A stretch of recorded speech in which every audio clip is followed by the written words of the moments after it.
Mais alors, du coup, qu'est-ce qu'on peut dire sur Gurren Lagann? Eh ben, je pense que la chose qui nous paraît le plus évident quand on commence la série, c'est que c'est vraiment une lettre d'amour au genre mecha, mais dans un style parodique. Mm.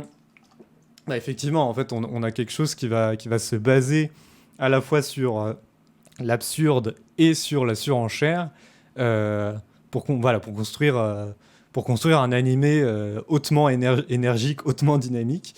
Et c'est sûrement ça, évidemment, qui va plaire hein, aux adeptes de Gurren Lagann. En tout cas, pour ceux qui connaissent pas, ça peut être un argument voilà, qui vous donne envie d'aller le voir, c'est-à-dire voilà, ce côté vraiment, et c'est ce qui marque hein, dès le début, hein, dès le premier épisode, un côté vraiment au départ très léger, pas sérieux, mais qui reprend en fait tous les codes hein, des mechas, Jérôme. Ouais, alors ça reprend vraiment même du shonen en étant plus large, parce qu'on a toute cette histoire de volonté avec Simon et son gunman qui fonctionne juste à l'état d'esprit un petit peu de Simon. S'il a de la volonté ou pas, il va ne plus du tout fonctionner d'un coup.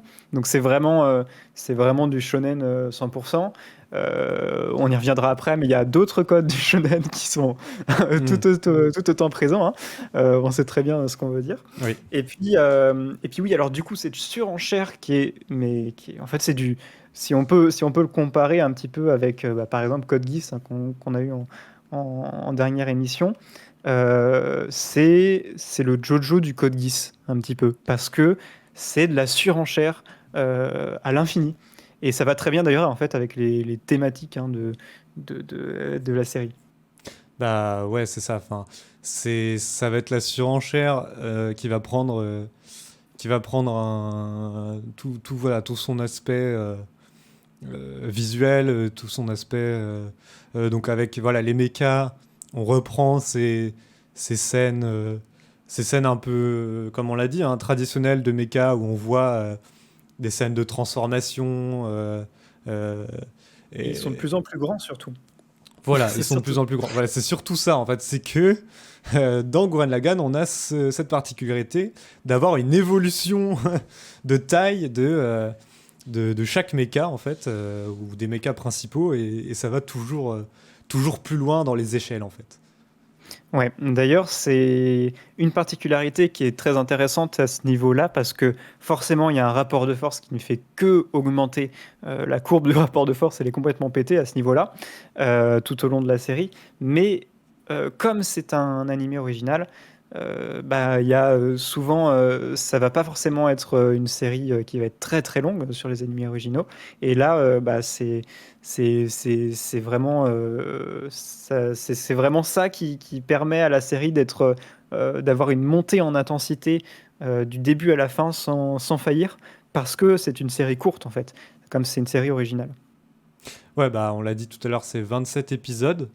Donc Mhm. en fait c'est une sorte de... C'est même pas deux saisons, enfin c'est découpé un petit peu en deux parties d'un point de vue narratif.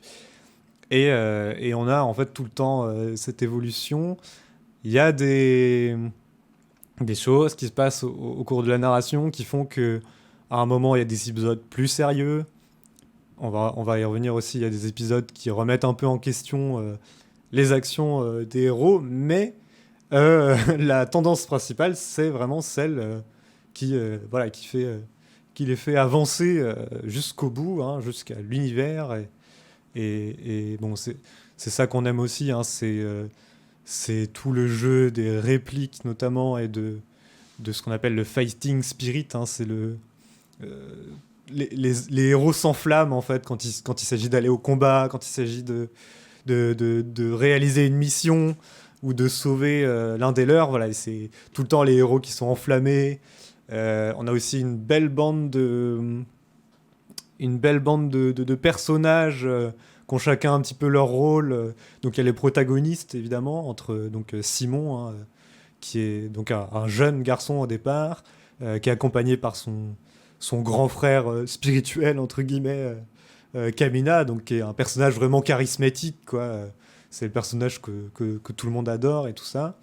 Ils sont aussi accompagnés par Yoko donc qui est un peu la fille voilà qui est bien doué au niveau qui se sert surtout d'une sorte de fusil sniper là.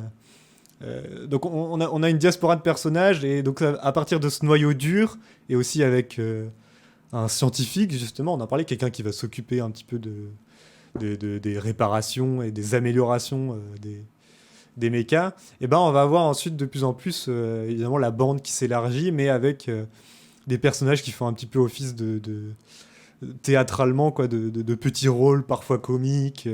On a des jumeaux, on a voilà, un canonnier complètement fou. Donc il y a tout cet esprit-là, hein, qu'on retrouve. Et c'est pas mal des archétypes de personnages, on en parlait en off. Voilà.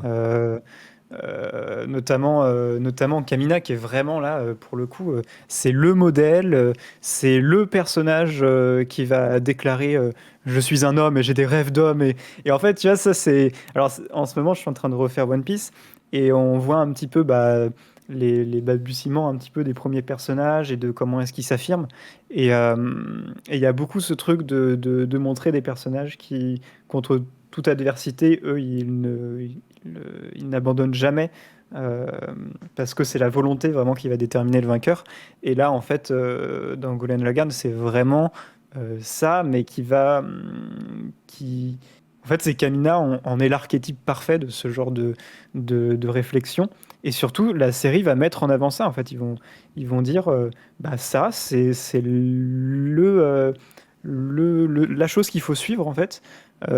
Absolument, si on veut y arriver dans cet univers, c'est ne jamais abandonner. Et bah, même si normalement il y a 0% de chance de battre tel ou tel mecha, ou voilà, et bah, si tu n'abandonnes pas, si tu as cette volonté, ces rêves d'homme ou ce genre de choses, et bah, tu vas quand même y arriver contre toute adversité. Oui, et puis tu as la fameuse citation, on sait plus d'où ça vient, mais ils ne savaient pas que c'était impossible, alors ils l'ont fait. c'est, c'est vrai qu'il y a un peu ce côté-là. Il y a le côté un peu fou des personnages, ou justement parfois sans, sans prendre en compte les conséquences aussi, on va y revenir. Et voilà, pour le coup, c'est ça qui fait que que l'action avance vraiment. C'est vrai que c'est un truc assez agréable aussi, c'est que chaque Ouais, le rythme. épisode, voilà, ça va assez vite, hein. Ouais, alors on peut aussi le dire, c'est tout le côté, tu disais, fou des personnages, du fait qu'ils sont insouciants. Ça vient de pair aussi avec un truc qui est assez intéressant, c'est tout ce qui est absurdité au niveau de la technologie. euh, Hmm. et qui vient de pair avec la fusion aussi. Bon, on en parlait dans notre petit pitch là. C'est ce truc de euh, souvent dans les mechas, t'as des fusions de mechas, genre Power Rangers, ces trucs comme ça. C'était trop hype quand on était gosse. Et du coup, dès que t'avais des fusions de mechas, tu disais, ah, c'est trop bien, ils viennent encore plus puissants. Et en fait, là, on a l'impression que même les personnages principaux sont au courant de ces codes-là. Et du coup, ils sont en mode, vas-y, on fusionne. Et t'as jamais vu ça dans la série au début, c'est la première fois. Et en fait, t'as ce truc où en gros, bah, c'est avec une foreuse. C'est genre une foreuse avec une tête, avec une tête juste sur le dessus. Et en gros, il prend la tête et au lieu de faire la fusion bien stylée où tout s'emboîte bien, et bah, il plante juste la foreuse sur le dessus du méca. Il est en mode, vas-y, c'est bon, on a fusionné. Oui. Jamais ça marche. Et en fait, si ça marche parce qu'il l'a voulu.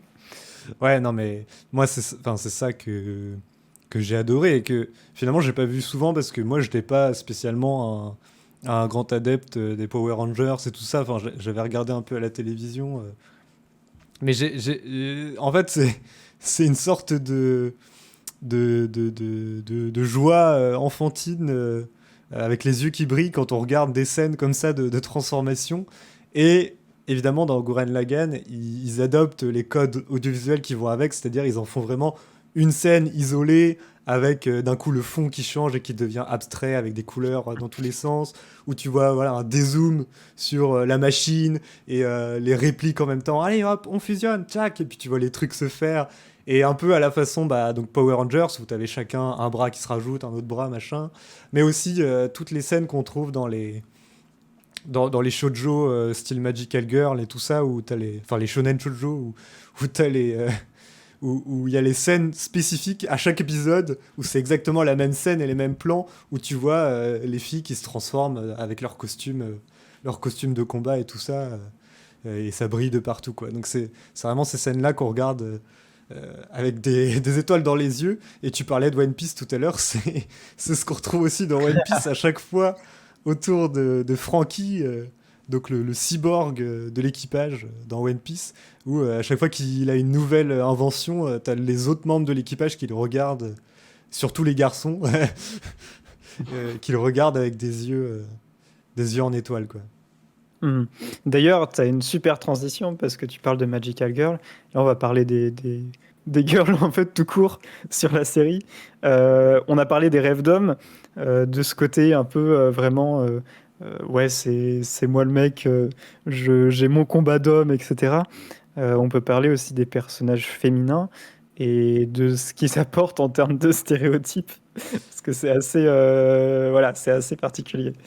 Ouais, c'est toujours délicat de parler de ça. En fait, bon, bah, on retrouve, heureusement ou malheureusement, hein, c'est selon les gens, euh, on retrouve voilà, les stéréotypes féminins hypersexualisés, bah, notamment sur Yoko, puisque c'est la principale. Enfin, il y a aussi les trois sœurs, là, mais bon, on a toujours cette lubie japonaise, peut-être, mais qui n'est pas que japonaise, bien sûr, mais qui fait qu'il faut faire vendre un manga par le corps des femmes aussi. Et, euh, et ça, bon, bah, heureusement, le personnage n'est pas là que pour ça, c'est-à-dire que c'est quand même un personnage principal très important, et enfin, voilà, c'est un personnage qui est construit, qui a une évolution et un rapport particulier, justement, avec les deux héros de base. Euh, mais là-dessus, bon, c'est tout ce qu'on appelle le fan service, en fait, bon, moi, je sais pas ce que tu en penses, mais c'est vrai que Bah, alors, moi, maintenant, je regarde ça avec un œil. Enfin, je trouve. Voilà, je regarde ça avec un œil assez désabusé. ouais, alors faut faire gaffe avec quel œil tu regardes ça parce qu'on rappelle que Yoko, donc elle a 14 ans. Oui, Donc voilà, on c'est va ça. calmer tout le monde là-dessus déjà de masse. Et, euh, C'est et ça le ensuite, problème, en ouais, fait. alors c'est entre les deux parce que bah, c'est toujours une série qui parodie beaucoup de codes. Et là, il plonge dedans dans ces codes à fond, mais il les parodie parce que tu as les fameuses scènes de plage avec tous les personnages féminins qui, du coup, ont des maillots. Et donc, bah, c'est l'occasion de montrer des corps. Et là, en fait, ce qui est intéressant, c'est que comme Yoko, de base, son personnage, elle porte, Un maillot de bah, bain. en fait, elle porte un maillot de bain, ouais, Mm. sur le haut. Et après, pour le bas, c'est un short, il me semble. Euh, et bah du coup sur la scène de plage, tout le monde est en mode qu'est-ce qu'elle va apporter et tout, et elle porte un truc, une pièce qui du coup les mecs se plaignent, ils sont en mode mais du coup tu montres moins quand t'es à la plage, tu Ouais, non, montres moins mais. de peau quoi. Et il y a, il y a ce truc là, donc t'as l'impression quand même qu'ils sont au courant, tu vois, parce qu'ils parodient beaucoup, ils savent dans quoi ils baignent, et donc ils en jouent un petit peu aussi. Euh, c'est entre les deux, c'est un peu particulier. Il y a aussi l'épisode du bain public. Ah oui, Est-ce que non, tu mais. aurais le Là, courage là, d'en parler? là j'ai de quoi dire, oui. Donc, pour revenir juste un petit peu sur ce que tu disais, effectivement, il faut pas oublier qu'il y a le côté parodique, second degré, mais le problème avec les animés japonais, c'est que ils utilisent toujours le second degré en même temps que le premier degré. C'est-à-dire que ces codes-là vont réellement servir ce pourquoi ces codes sont utilisés dans les mangas, quoi. C'est-à-dire Hmm. pour le succès, pour mieux faire vendre à des jeunes garçons, tout ça. Mais effectivement, il y a cet épisode qui dépasse les limites des stéréotypes, qui dépasse les limites de ce code-là là, du fanservice. C'est l'épisode 4, il me semble, ou non, 6 pardon. Et en fait, où il découvre voilà, la bande donc, voilà, qui est parvenue à atteindre la surface, parce que voilà, c'est un peu leur objectif, hein, ils vivent sous terre et ils se sortent de là pour atteindre la surface, mais évidemment, il y a des ennemis sous forme de méca hein, qui les attaquent. Et puis, donc, à un moment, ils trouvent une sorte de refuge où on leur propose des bains. Voilà. Donc, ça, c'est les bains traditionnels où tu as tous les garçons dans un bassin et il y a un énorme mur qui le sépare du bassin où il y a les filles qui sont dedans. Quoi. Et donc, évidemment, c'est des bains où il y a pas de maillot, quoi. C'est entièrement nu parce que voilà, c'est dans cette logique-là. Et donc évidemment, tu as ce truc où les garçons vont toujours essayer d'avoir une vue sur le bassin des filles, donc soit en escaladant le mur. Donc voilà, il y a une première moitié de l'épisode qui est un peu basée sur ce concept-là, c'est de la comédie en fait, hein, c'est clairement de la comédie. Mais le problème, c'est qu'après, l'épisode commence pour de vrai, c'est-à-dire qu'il y a une intrigue avec des ennemis d'un coup qui se dévoilent. Et en fait, le fait est que ce rêve d'homme là dont tu parlais de Kamina va devenir l'élément narratif important de l'épisode, c'est-à-dire que la narration de l'épisode est calquée sur ce truc, sur ce désir sexuel en fait, sur ce désir masculin. Et donc, en gros, le dénouement de l'épisode, c'est-à-dire le fait de sauver les filles justement qui sont d'un coup kidnappées, machin, va reposer, enfin, en tout cas, on va croire que ça repose là-dessus, mais il va reposer sur la décision de Kamina vis-à-vis de son désir sexuel, quoi. Et là, enfin, tu te dis c'est abusé, quoi. Ils ont vraiment calé une narration, une intrigue d'un épisode sur ce truc-là, quoi. C'est pour dire à quel point la parodie va loin, en fait, aussi, quand même. Ouais, c'est bah, le truc pour résumer, c'est sur toute la seconde moitié de l'épisode, c'est est-ce que on va voir Yoko à poil, quoi, c'est ça en fait. Mais en même temps, il y a encore ce truc, comme tu disais, premier degré, second degré. Il y a un moment, tu as le truc quand même avec où, en gros, elles ont des serviettes parce que du coup, elles étaient au bain. Et en fait, c'est des serviettes, je sais pas, technologiques, un truc comme ça. Et du coup, il y a une télécommande qui vient serrer les serviettes encore plus. Du coup, bah, t'as les mecs qui arrivent pas à se concentrer pour battre les gens là. Et du coup, bah, forcément, c'est un truc de fan service. Et tu vois les filles qui se tortillent et tout dans tous les sens. Et en fait, t'as deux enfants qui accompagnent le groupe à ce moment-là. Et du coup, bah, t'as un des enfants qui est une petite fille. Et du coup, elle a aussi ce truc Ouais. de sortie. Et c'est du second degré full, parce que là, du coup, ils sont clairement en train de se foutre de la gueule de leur propre fanservice. Ouais, on peut dire ça. Je sais pas si je le vois de cet œil-là, mais c'est vrai Bah, que. tu l'as vu de quel œil, gros, gros pervers? Mais non, c'est pas dans ce sens-là, justement, le fait que ça soit une gamine aussi qui soit inclus là-dedans, quoi. Mais en sachant que, comme on l'a dit tout à l'heure, Yoko est censée avoir 14 ans à la base, donc Ouais, ouais. quoi qu'il Il faut arrive, faire de toute façon, c'était déjà foutu, quoi. C'était footix. C'était foutu. Mais heureusement, Gurren Lagann, c'est pas que du fan service un petit peu particulier, c'est aussi des relations sincères et qui sont assez bien développées, qui prennent au tripes finalement. Et c'est là toute l'intelligence de la série, c'est que ça te fait croire qu'il y a que du fan service, qu'il y a que des trucs un petit peu cons, de la parodie. Et après, ça te prend en traître. Et je trouve que pour le coup, ce revers, il est très très intelligent. Ouais, bah écoute, je te propose qu'on offre à nos auditeurs un petit extrait, comme ça on va pouvoir Ouais. avoir un petit aperçu de ce que ça donne, quelques répliques toutes simples hein, de Gurren Lagann en japonais. やれお前ならできるでもいいかシモン自分を信じるな俺を信じろお前を信じる俺を信じろ何それ Voilà, donc ça c'était la fameuse réplique Simon, ne crois pas en toi, crois en moi qui crois en toi. Et donc c'est ce que Kamina, le grand frère spirituel, le grand personnage charismatique, le modèle, va dire à Simon pour qu'il ait un peu plus confiance en lui au tout début de l'œuvre. Il va continuer évidemment de le dire au fur et à mesure des épisodes. Ouais, alors Simon Kamina, c'est quand même une relation de frères voilà, spirituels. Et c'est surtout je pense que c'est quand même du développement personnel, c'est passage à l'âge adulte. On le retrouve, on a déjà parlé d'ailleurs de ce genre de thématique sur l'émission. Bah, c'est assez Et là, récurrent. Hein, ouais. ah oui, c'est super récurrent, mais là, c'est vraiment.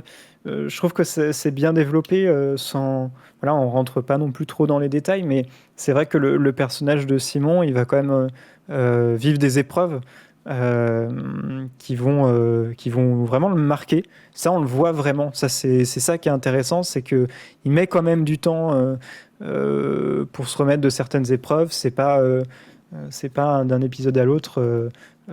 Tout va bien, il s'est rien passé. Il y a quand même ce développement qui est sur la durée. Et après, voilà, dans la deuxième partie de la série, il devient, je trouve, un personnage qui est très accompli, en fait. Hmm. Alors, c'est délicat d'en parler. On peut pas en parler trop dans les détails pour ne pas tout dévoiler les éléments de l'intrigue, mais effectivement, on a cette évolution du personnage.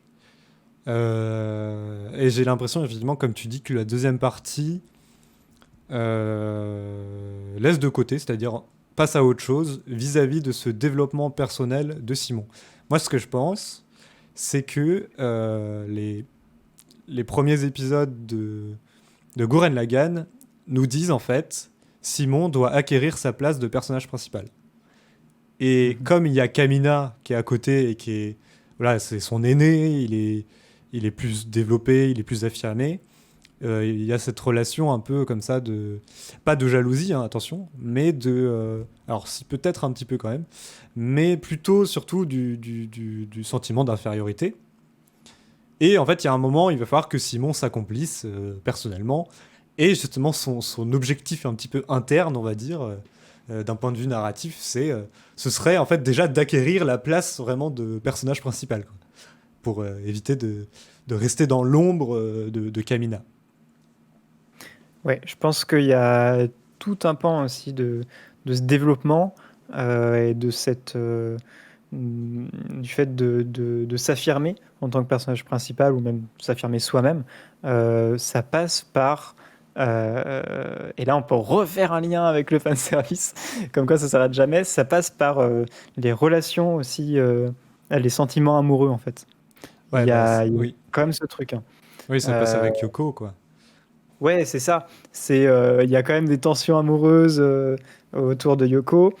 Simon, il est pas fermé à cette idée-là.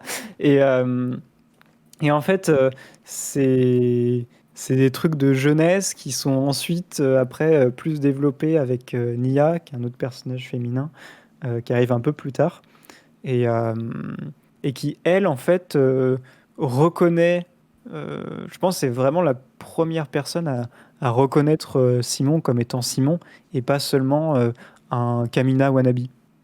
Ouais, c'est une sorte d'arrivée d'un nouveau personnage à un moment donné, voilà, qui fait que ça va donner un nouveau point de vue, justement, à Simon, et il en avait besoin, peut-être parce que justement, il était à un moment trop enfermé dans ses relations avec Kamina, avec Yoko, et qu'il lui fallait peut-être un nouvel horizon, en fait, hein, finalement.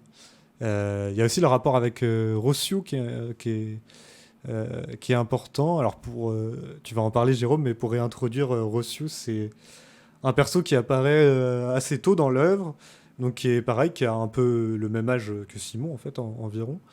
Et donc, c'est un jeune garçon qui à un moment, que la bande rencontre dans un village qui justement est assez à une sorte de dogme qui voue un culte à un dieu qui s'avère être en fait une tête de mecha, mais eux, ils ont pas. Enfin, le peuple du village ne connaît pas vraiment les mechas et tout ça, à part en tant que menace, justement, qui vient de la surface, quoi. Et puis, donc, il y a ce garçon-là qui va les suivre hein, dans l'histoire, qui va être un perso assez important. Et dans la partie 2, eh ben, il va servir un peu justement de ce que je disais tout à l'heure, cette nuance, ou en tout cas cette remise en question. Ouais. Clairement, avec le background de Roshu, c'est clairement ça. En fait, il était un peu destiné à avoir ce côté bien plus moral, euh, parce qu'il était question dans son village de rationner des vies, parce ils avaient juste pas assez de ressources en tant que village pour être plus de tant de personnes. Et, euh, et en fait, dans cette deuxième partie, il y a toute une question sur un développement démographique assez rapide.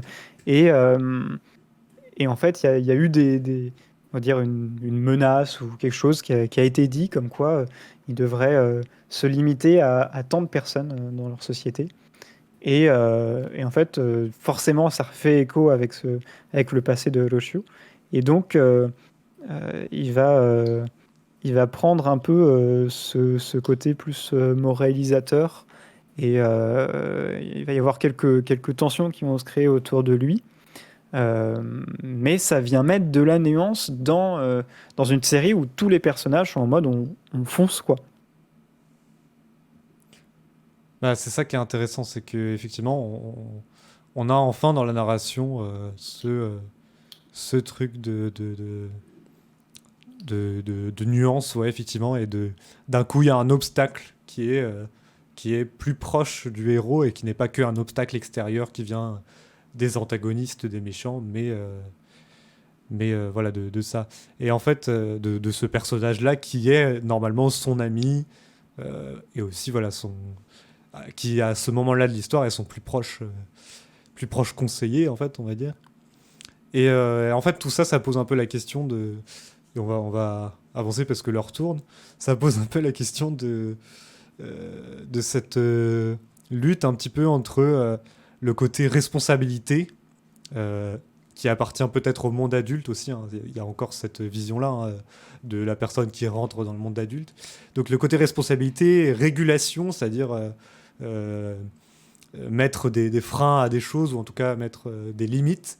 Et à l'inverse, ce qui est plus incarné par l'idéologie Kamina et Simon, c'est-à-dire vraiment la lutte jusqu'au bout, c'est-à-dire on va vraiment loin, on va jusqu'au bout, et on s'intéresse même pas aux conséquences, c'est-à-dire que c'est pas qu'on ne veut pas, c'est pas qu'on veut fermer les yeux sur les conséquences, c'est que même on n'y pense même pas en fait. Ouais. Alors là-dessus, on a deux points de vue différents sur Ouais. ce traitement. Donc, comme je disais, il y a un développement rapide de la société, au point démographique, mais technologique aussi. Et il y a ce truc un peu où on commence, au tout début de la deuxième partie, à voir un peu des conséquences sur cette façon de faire, la façon Kamina, on va l'appeler, la façon de faire qui est de foncer, et voilà. Il y a des réelles conséquences qui se passent. Et puis, du coup, ça vient remettre en question un petit peu cette façon de faire. Ça souligne les propos de Roshio. Et après, il y a un truc en mode non, mais en fait, on fait quand même comme on veut et on va réussir à leur foutre plein la tronche aux ennemis. Et après, on revoit plus ce côté nuance dans le propos. Et c'est particulier, c'est très bizarre. En fait, ça peut pas être là. Moi, je pense que ça peut pas être là pour rien dire. Euh, et dans ce côté parodique, dans ce côté, on est très au fait des codes shonen, des codes mecha, etc. J'ai l'impression qu'ils essayent quand même de faire une espèce de satire un petit peu de notre société, de l'état actuel, un petit peu de toute cette consommation. Ouais, de faire une satire un petit peu générale et de dire bah voilà, nous on est des Kamina, on fonce la tête baissée sans penser aux conséquences. Et c'est peut-être pas le plus drôle et le plus divertissant, donc c'est pour ça qu'on va pas se concentrer là-dessus, mais euh, il y a des stops à mettre euh, à certains moments. Et là-dessus, ouais, je sais pas, je sais que t'as pas le même avis que moi. Bah, en tout cas, si, cet avis-là, on le voit et ça fait écho toujours plus aujourd'hui, puisque c'est de plus en plus médiatisé, cette notion de il faut commencer à s'arrêter, le réchauffement climatique, tout ça. Donc, on fait le lien aujourd'hui a posteriori, c'était pas forcément l'idée de base, mais il y avait quand même, effectivement, on voit quand même ce côté de la société humaine. Enfin, ils n'arrêtent pas d'insister dessus, surtout dans la deuxième partie. La société, la civilisation qui se développe ultra vite, quoi. En quelques jours, ils arrivent à développer des trucs incroyables. Et c'est ce truc-là que peut-être, voilà, où on peut avoir cette vision, ça se développe trop vite, en fait. Mais il faut savoir, enfin, cependant, l'œuvre est quand même du côté de ces humains-là et du côté de Simon. Justement, il a acquis sa place, il a acquis sa place de protagoniste principal. Donc, moralement, on va dire, d'un certain point de vue, c'est à lui qu'on s'identifie en tant que spectateur. Et donc, on a quand même le côté, on est quand même galvanisé par sa réussite à lui. Et ça, je pense, j'interprète aussi comme une lecture peut-être plus positive, à savoir celle d'aller vraiment au bout et de considérer que les progrès de l'humanité sont une bonne chose aussi et nous permettent de briser des limites, justement, qu'on pensait à des limites. Tu vois, à une époque, on disait le ciel, voilà, on ne pourra jamais aller dans le ciel. Et puis, il y a eu les avions, donc ça nous a permis de voler. Et puis ensuite, il y a l'espace, il y a l'univers. Donc, est-ce qu'on peut aller dans l'espace ? Et ça, c'est plus un côté lié au rêve des humains, cette fois-ci, et pas des hommes avec un tout petit H. C'est vraiment ce côté combattre une sorte de fausse limite physique. On pensait impossible de la briser, mais en fait, c'est possible en avançant toujours plus, en évoluant. La simple idée d'évolution, en fait. C'est vraiment ça, l'évolution, mais quand même avec un regard positif, puisque la série nous emmène là, en fait. Et donc, c'est le parti pris des auteurs, si on peut dire, quand bien même il y aurait quelques nuances à tout ça.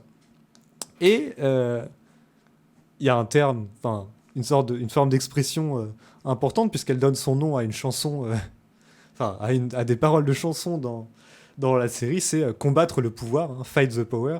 C'est vraiment cette logique de le pouvoir, qu'est-ce que c'est ? Le pouvoir, c'est ce qui est au-dessus, c'est ce qui gouverne, c'est la chose qui est puissante, en fait. C'est-à-dire, il n'y a rien au-dessus du pouvoir dans sa définition, on va dire, essentialiste, quoi. Et donc, combattre le pouvoir, c'est cette idée de toujours, quand bien même on a quelque chose au-dessus de nous qui est censé nous diriger, qui est censé avoir du pouvoir sur nous, du contrôle, et toujours, c'est cette notion de ne pas l'accepter, en fait, et de toujours aller à son encontre, en fait. Donc en fait, si on veut résumer un petit peu tout ça par rapport à tout ce qu'on vous a dit dans l'analyse, Gurren Lagann, c'est une série qui ne se veut pas en fait conventionnelle au niveau shonen, puisqu'ils font de la parodie, mais pourtant lorsqu'on commence un petit peu à aller un petit peu plus loin dans les thématiques, les messages, se veut totalement shonen en fait. C'est-à-dire qu'il parodie les codes du shonen, mais au final, c'est une série non conventionnelle shonen et pourtant standard. C'est très particulier. Non conventionnel standard, voilà. Et c'est justement cette musique dont je vous ai parlé. Je vais pouvoir vous la faire écouter juste après ça, et ensuite on pourra se permettre alors de discuter un petit peu plutôt de l'univers graphique et sonore de l'animé. Moryo Show. Le Moryo Show.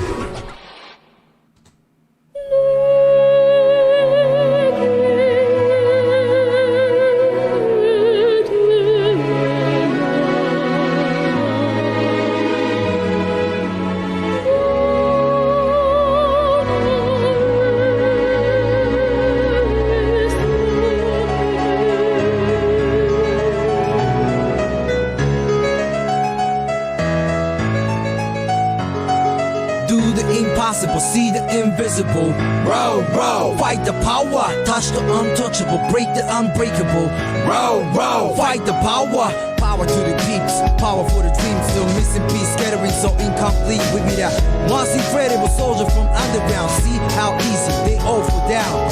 Digging to the core to see the light. Let's get out of here, babe. That's the way to survive. Y'all top of the head. I'm on the set. Do the impossible. Don't you wanna bet? Cause a lot of things change. We be waiting in vain. If we wanna get by, no pain, no gain. Wow, fakers wanna test me again. Sorry, my rhyme's gonna snatch your brain, yo. I'm still stormy for the straight up skill. We gonna make it happen with a crazy rap skill. You ready to rumble? Now is the time, If you ain't know, now you know.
Alors vous avez pu entendre, hein, cet esprit rap et sur fond de musique voilà, lyrique, d'opéra.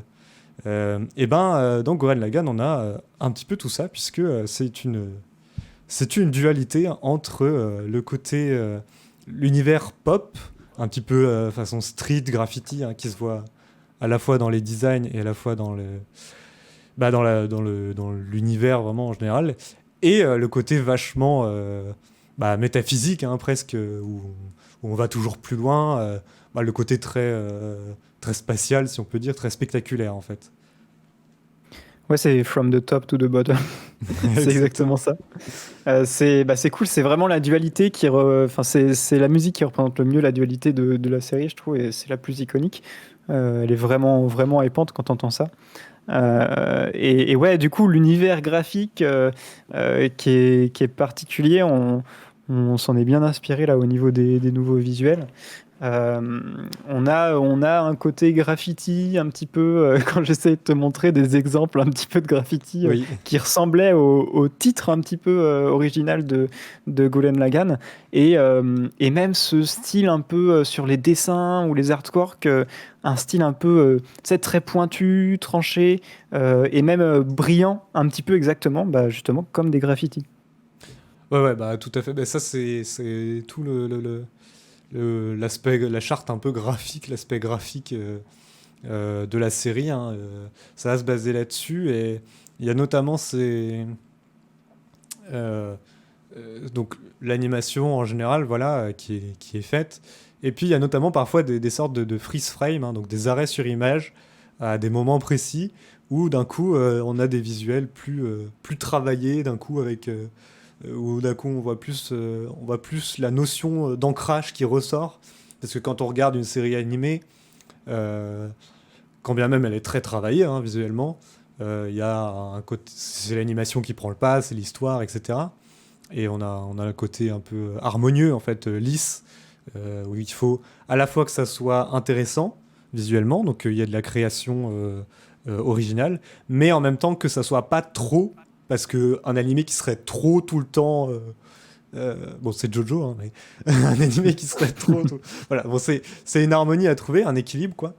Et des fois, on a donc ces fameux arrêts sur image, ou alors des scènes qui rentrent dans des dispositifs visuels particuliers, comme le monochrome, ou les images désaturées, donc c'est-à-dire auxquelles on enlève de la couleur pour appuyer des moments plus sérieux. Ouais, c'est vraiment présent, pas juste en effet de style pour faire bien. C'est vraiment, tu sais que c'est réfléchi, ça a des moments particuliers. C'est là, c'est harmonieux en fait dans le style, je trouve. Ça s'ancre très bien parce que c'est des choses qui sont réfléchies. Et aussi, je voulais dire au niveau de la dualité, t'as ce truc qu'on peut retrouver aussi, alors que c'est bien différent, sur Samurai Champloo, entre l'ère Edo avec les samouraïs et tout, et tout l'aspect graphique et la bande son qui est une bande son en mode pop, chill un petit peu. Je sais pas si tu vois, Oui, les tu la remixes, connais un petit peu oui, cette oui, bien OST. sûr, je vois. Oui, il y a, Ce serait même pas mal qu'on en parle, hein, un petit peu sur une émission peut-être. Ah bah avec plaisir, oui, mais non, c'est vrai que c'est un animé que j'ai envie de découvrir aussi et que j'ai pas encore découvert d'ailleurs. Mais effectivement, il y a ces côtés-là.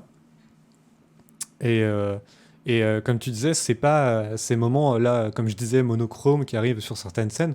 En fait, je pense que on les remarque presque pas. Enfin, on voit pas le changement. C'est suffisamment bien fait pour que ça arrive comme ça à un moment. Nous, on l'a remarqué peut-être parce qu'on justement on a regardé attentivement la série pour cette émission et que, voilà, on a essayé de choper les éléments intéressants à dire. Mais c'est vrai que effectivement, c'est pas dans la même démesure que, pour le coup, visuellement, c'est pas dans la même démesure que Jojo, à part peut-être sur les effets, tout ce qui est explosion et tout ça, où là, la surenchère est aussi illustrée graphiquement avec des explosions qui sont beaucoup trop grandes par rapport à l'objet qui explose, voilà, avec des trucs qui éclatent, des rayons pas croyables, et parfois même des fonds. Et c'est pour ça que je fais référence à Jojo aussi, parce qu'on a souvent des fonds des fonds, des backgrounds qui sont derrière les personnages, qui ne sont plus le décor, mais qui sont un fond abstrait, ou alors... Et là, dans Gurren Lagann, on retrouve cette idée-là de fond, où des fois, c'est des galaxies qu'on voit derrière les combats. Voilà, c'est toutes ces choses-là, quoi. Ouais, on a aussi au niveau du graphisme encore tout le côté démesuré quand même dès l'épisode 1 où on voit un vaisseau dans l'espace et ça part d'un personnage donc à la taille d'homme quoi et t'as tout ce dézoom tu vois de quoi je veux parler, t'as tout ce dézoom avec vraiment du flou de bouger et tout et tu vois tout le ponton du vaisseau et après Oui. ça dézoome, tu vois un autre truc encore plus grand, encore plus grand, encore plus grand et en fait tu commences la série et t'es déjà en mode, waouh, tu vois des échelles de grandeur qui sont assez incroyables jusqu'à ce que ça devienne du n'importe quoi parce que tu te demandes comment est-ce que les personnages peuvent même comprendre ce qu'ils voient en fait mais Ah oui. c'est juste trop bien parce que tu laisses tout ça de côté et du coup tu peux te permettre au niveau de la mise en scène d'avoir des choses comme ça en fait qui sont vraiment cool et qu'on voit pas ailleurs en fait. Oui, c'est assez intéressant, c'est le côté... euh, je voulais dire vertigineux, en fait, des fois même, Ouais. parfois de cette échelle qui est bien trop grande. Et c'est aussi ce qui m'a le plus marqué, moi, c'est sur justement ce côté super robot ou comparé au real robot dont je parlais en début d'émission, c'est ce personnage, ce mecha qui est incarné par le personnage principal qui va faire apparaître des foreuses, parce que c'est son arme, en fait, c'est des foreuses, quoi. Donc déjà, c'est assez peu commun, mais qui va réussir à en faire apparaître en s'asseyant sur toute logique de conservation de matière, hein. C'est-à-dire que on va créer des foreuses géantes parce que on n'est plus du tout... là, on est dans cette démesure-là d'un point de vue visuel, quoi. Et ce qui est intéressant sur les graphismes, c'est tout ce qui a été fait à côté aussi, Jérôme, de la série originale et qui n'est pas paru, qui n'a pas été diffusé dans les épisodes, mais qui ont été ce qu'on appelle les parallel works. Oui, qui sont sortis, si je ne m'abuse, pour les sorties DVD, Blu-ray à l'époque. Bah, du coup, plutôt DVD vu la date. Et en mode bonus, quoi. Et donc, en fait, c'était des petits épisodes en mode clips musicaux. Parce qu'il n'y avait pas de sound effect ou très peu, et surtout pas de dialogue. C'était vraiment les musiques de la série, enfin une musique même en particulier pour chaque vidéo. Et puis il y avait de l'animation, et cette animation était toujours réalisée par un réal différent en fait à chaque épisode, ce qui fait que ça donnait vraiment des choses intéressantes. Et ça rapportait quelques petits éléments d'intrigue qu'on n'avait pas pu avoir, l'acquisition d'un mecha d'un autre groupe ou des choses comme ça. Et moi j'ai connu ça en fait avant, je crois, dans une AMV, donc des montages avec plein d'animés dedans et tout. Et, euh, et en fait, je me suis rendu compte que bien plus tard que c'était Gurren Lagann, mais que c'était Parallel Works, parce que le style est très différent. Mais je pense vraiment le principal atout de Parallel Works, ces épisodes-là, c'est vraiment de voir un peu le boulot qui est fait sur la mise en scène.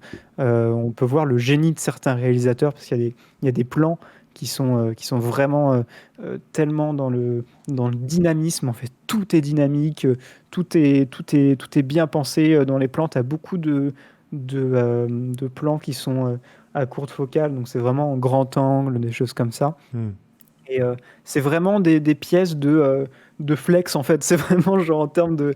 C'est vraiment des réals qui se font plaisir et qui disent, bah vas-y, je mets tout et voilà, je fais ma bande démo.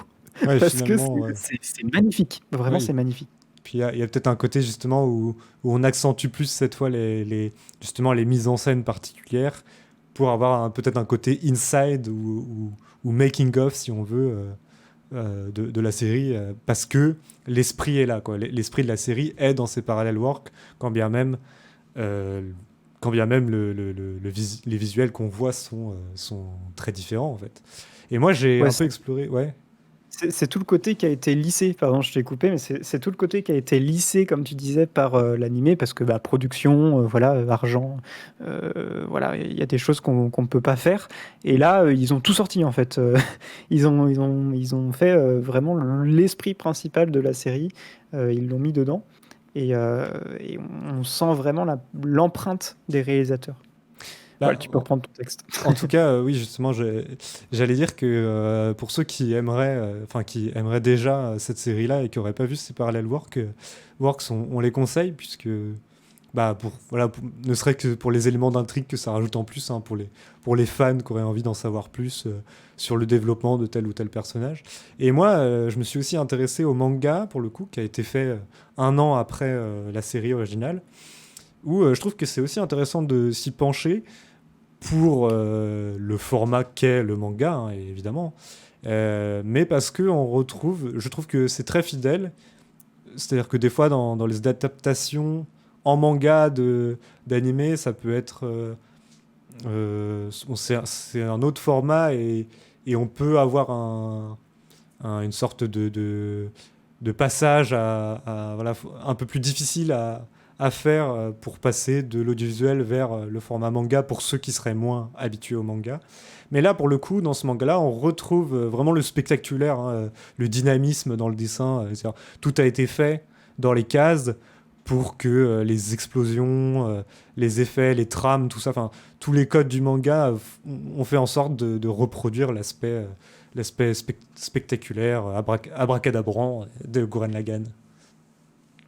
Oui, alors moi je n'ai pas vu j'ai pas vu le manga, mais c'est vrai que c'est des bonnes portes d'entrée, hein, pour des personnes qui sont d'habitude plus attirées par tel ou tel médium.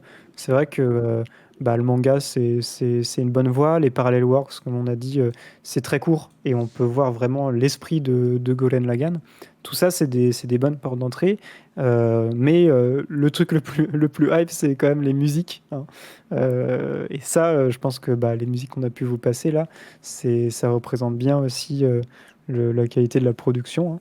Et notamment tout ce truc autour des musiques qui reviennent souvent.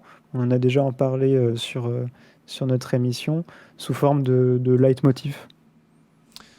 Oui, c'est ça. Bah, alors déjà, de un, on a un opening de départ qui est très bien, hein, qui est vraiment dans la veine de ce qui nous plaît déjà dans l'œuvre. Je pense que ça va avec l'opening, c'est-à-dire que c'est dans la veine très mélodique et très classique shonen, mais avec, avec son cachet qui nous donne envie vraiment de l'écouter. Et puis on a effectivement toutes ces musiques donc c'est cette bande originale, hein, qui vient rythmer l'œuvre. On n'est pas dans la même illustration qu'on peut retrouver. Je crois que j'avais fait la remarque sur Jojo où tu sais, je t'avais dit qu'il y avait tout le temps de la musique, c'est-à-dire que et c'était pas dérangeant en fait, mais c'est pas de la musique qui est tout le temps à fond. C'est-à-dire que chaque scène était illustrée soit par une petite nappe sonore qui est discrète et qui du coup dérange pas, soit par de la musique plus active. Là, on n'est pas dans cette illustration-là. On est plutôt dans cette logique de leitmotiv où, comme on vous a fait écouter tout à l'heure pendant notre dialogue enflammé, les musiques qui viennent pour dire hop, il y a les ennemis qui arrivent, ou alors qui arrivent pour dire là, il y a l'antagoniste combattant principal. Enfin, c'est des choses comme ça, quoi, et aussi qui viennent accompagner ces fameuses fusions dont on a parlé, ces fameuses transformations et assemblages de mechas. Donc voilà, tout ça, c'est cette logique récurrente à chaque épisode, on est content de les retrouver, quoi. Mhm. On a eu aussi, en parlant d'autres médiums, ils ont brassé large, on a eu aussi 2 films entre 2008 et 2009 qui chacun retrace une moitié des événements de la série, qui ajoutent aussi certaines scènes qui étaient inédites. Et donc, il y a eu aussi, il me semble, les Parallel Works là-dessus. Parce que voilà, il y a eu 2 salves de Parallel Works, dont la deuxième est sortie il n'y a pas si longtemps que ça. Il y a presque 10 ans d'écart, c'est assez incroyable. Donc ces deux films, il y a quand même de l'animation qualité d'animation qui est forcément supérieure à la série. Notamment pour certains épisodes, on n'en a pas parlé, mais il y a un épisode, ou presque un épisode et demi, qui est assez connu sur la série pour je sais pas en fait comment on peut appeler ça, son manque d'investissement au niveau du design, Ah au oui. niveau de l'animation. Je sais pas, c'est l'épisode 4. C'est particulier. Oui, où il y a. Enfin, on dirait qu'il y avait plus d'argent pour l'épisode, alors que enfin, ça n'a pas de sens. Peut-être ils se sont fait avoir sur des délais de diffusion, je sais pas, mais on a des graphismes qui sont d'un coup beaucoup moins beaux, en fait, et ça apparaît comme ça d'un coup. Mais après, heureusement, c'est un épisode qui est très sommaire. C'est l'un des plus sommaires, je pense. On est au tout début. Ça marche parce qu'on est dans le côté très, très parodique. Et pour vous rassurer, voilà, après, la qualité est toujours au rendez-vous, hein, au niveau de cette prod. Et puis, on a eu, il y a 2 ans, un film du même studio qui s'appelle Plomale. Ouais, et ça, c'était le film, donc toujours dans la même veine du mecha, avec des graphismes plutôt simplistes, mais toujours bien colorés, bien dynamiques, et qui redonnent un peu l'esprit Kamina, en fait, de Gurren Lagann, en fait, et comment dire ça, qui apporte quand même quelque chose de frais, peut-être, d'un point de vue visuel, et d'un point de vue de l'animation aussi. Ouais, tout à fait. C'est plus récent déjà. Ouais. Donc on a des choses qui changent. Au niveau des couleurs, comme tu disais, c'est encore plus pétant que Gurren Lagann parce qu'il y a, il y a, il y a plus, il y a presque plus de contraste en fait au niveau des lignes. C'est vraiment que des couleurs qui viennent séparer le reste.